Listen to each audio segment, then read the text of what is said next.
Hello, everyone. Thank you for joining us for another 88 Crime Cold Case Files podcast in collaboration with the Tucson Police Department.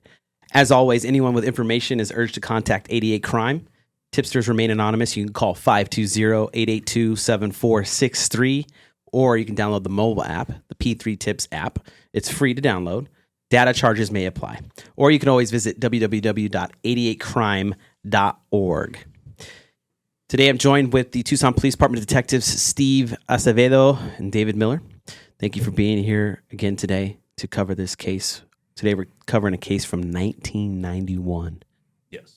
And I'm going to let you guys take over so you can talk about this case here in 1991. Where did it occur? Who did it involve? So it was on June. It kind of started on June 11th, which was a Tuesday of 1991.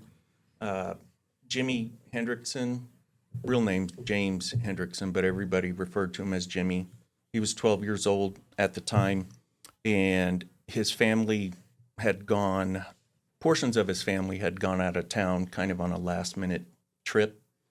Jimmy stayed back, and he was being watched by a friend of the family who had previously watched him fairly frequently.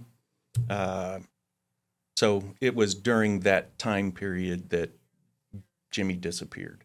And it essentially on the Granton Oracle area of town, a few locations around there, his home, the residence where the family friend lived, and then another residence within that close proximity where he ultimately disappeared from.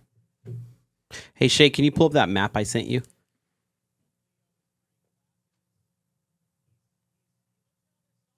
So between Tuesday evening, June 11th, and Wednesday morning, June 12th, Jimmy disappeared from a residence in this area. So can you describe what we're looking at here? What area of town is this?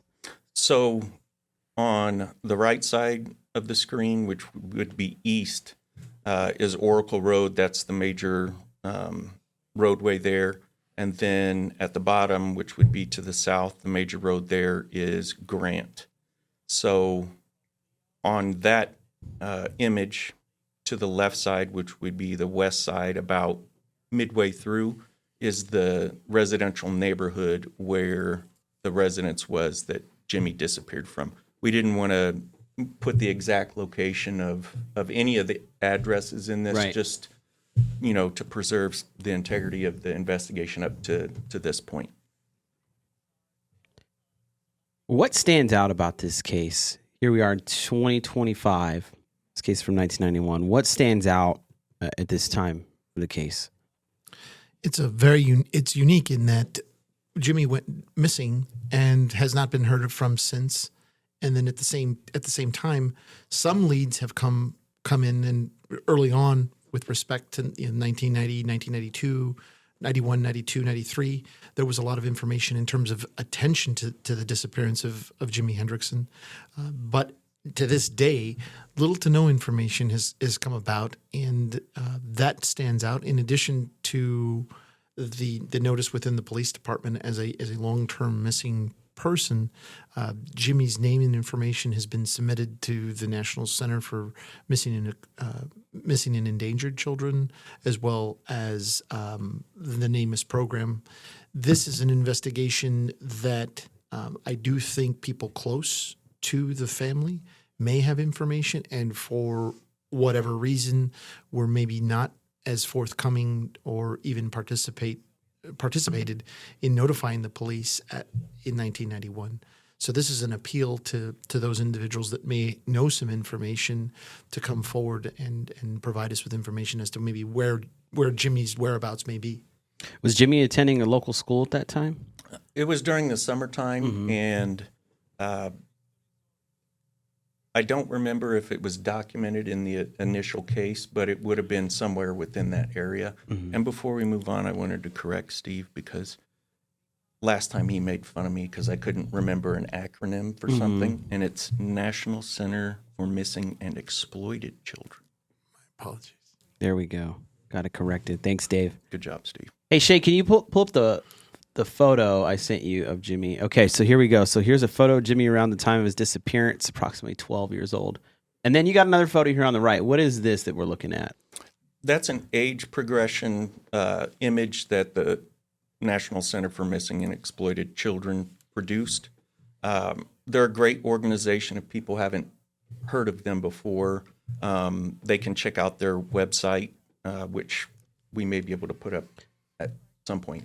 Yeah, we'll put it inside of the show details. So they assist in missing children cases all around the country. And from time to time, they'll do these age progression images in hopes of somebody recognizing the missing person maybe years later, and people change. So obviously Jimmy's not going to look like he did when he was 12 in 2014. So they advance the aging process through that and distribute those on their website to departments and areas where the person went missing from. Is there anything else that you guys want to cover that stands out about this case? I guess I can return to the idea in terms of the summertime of 1991. Jimmy was relatively new to that neighborhood with respect to his family, sort of living in that area of the Grant Oracle corridor. Mm-hmm. He had attended Amphi Middle School at that time. So if there were students that may have been aware of Jimmy's whereabouts on or about the 11th and 12th of June of 1991, we would certainly like to hear from them. I mean, clearly these people are now adults, and we are open to hearing from them. Was there any media coverage of this at the time that people can look back on as well? Sure if they did some searches. There was not only television news, but also both Tucson Citizen, Daily Star articles related to Jimmy's disappearance, as well as throughout the years, Jimmy's family has been very proactive in consulting with the media at recognizing various anniversaries of the anniversary of his disappearance. Okay. Go ahead, David. Also, excuse me, this, based on the circumstances of the investigation and case, this isn't a situation where Jimmy left that residence voluntarily or ran away and then, voluntarily left his family, group. It's, more highly, it's way more likely that it was foul play involved. And we're fairly certain that there are people who have more information about this. And we want them to come forward, whether it's bits and pieces of what they actually know or have even been told by others. We know that's out there. We're confident that that's out there. And we just want to bring a resolution to Jimmy's family and, just 12 years old and gone forever, so. Yeah, that weighs heavy on a conscience for sure. All right, well, gentlemen, thank you so much for joining us on another episode of this, and we look forward to providing more episodes for folks to listen to and to look into. As always, we thank you so much for supporting 88 Crime and the Tucson Police Department. Again, you can visit 88crime.org if you have any information, or check the show details for some of the websites that David and Steve were talking about. Thank you. Thanks.